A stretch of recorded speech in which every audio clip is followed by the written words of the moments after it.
ya do point bori ma ilobo Vibez TV.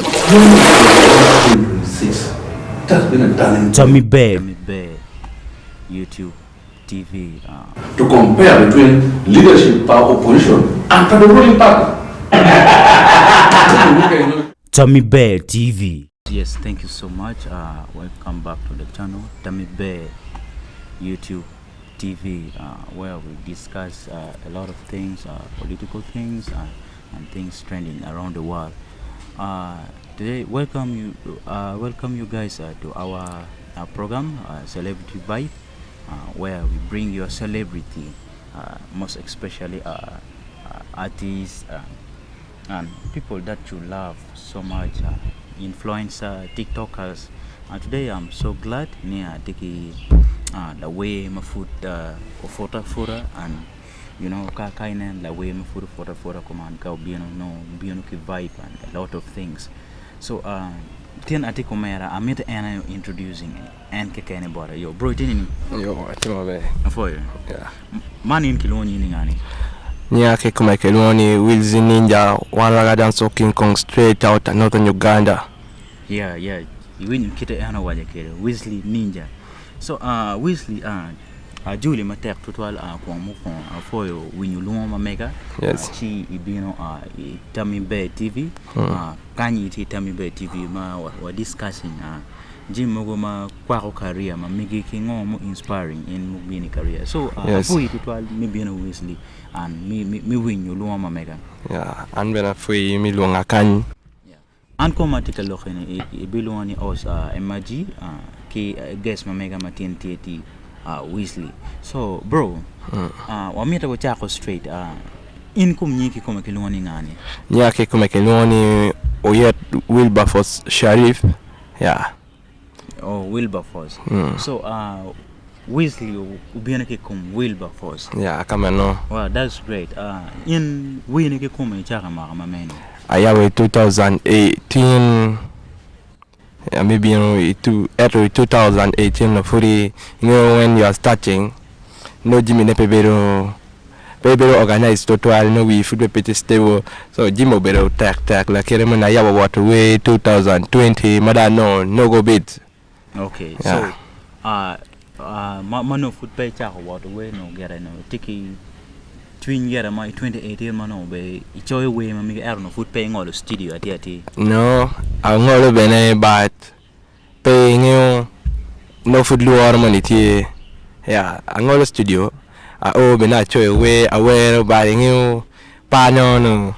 Anabero ka comparing, so I know tie ma be era we can chene mi water ne pen we ki water ki so me water ne yera we abero ka bero kon up and down. So Willzy ngomo inspiring in kikoma midon music industry. Yeah. Ni more inspiring and tie get it doing me a chill. The way I know come can be a mile away. Yeah, a mile away school when I had to away. Yeah, a gang like a bit of choir. So Anna Timero la way very much on. She don't style per the way don't go ano. Which are Banaboy, Fix for Make a easy, yeah, well, again, John go where I don't you. Those are people's more inspiring. Yeah. Those of Banner Boy, easy, Fix for Maker. My foot pay what my boy. You how do you feel like Kainan not inspiring in Tika being in Northern Uganda? Because we got the rumors, Banner Boy, Tika being a Gulu city. So Ian Machalo, the way my did Banner Boy, inspiring in Midoni music industry. Yeah. So how do you feel like to receive a big artist inspirations then take a being Komalami Uganda? Do you feel like to perform in the stage Banner Boy perform? Yeah, you guys just gonna see as no more things. No, kikom no kikme. I mean in a mod watching. Yeah. I bet stage my eno performing in the mod watching. What wakere pin anywhere I don't in music industry ni. So take a style no near full. Anything in the way my mouth so I know no mira olo bene a mod watching it in young. Wow. So take a man. That is so grateful.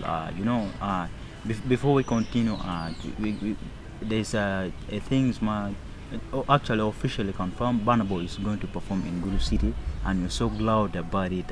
Ma kainan talo la way ma document ma inspiring a lot of artists. Then take a like Willzy is so happy and he won't like to perform. This is so amazing and somehow incredible. So yeah, Monuji Matiga team in northern Uganda, yeah, it's so grateful for our region and our culture. So Willzy, kapamete ma in win me achel my releasing. Yeah, ako releasing mega. Yeah, win kilonye ni mega. Mega lore kumngoni exactly. Lore kum, you know, most of people go below kalo karma yabo we do ni premier in we ni pangyo mi water bowling Jimmy makere oni bepe dripping my bed chala we na Yeah. So I know ni mi ragere pen no inge we down ine Jimmy matika to make aware wero.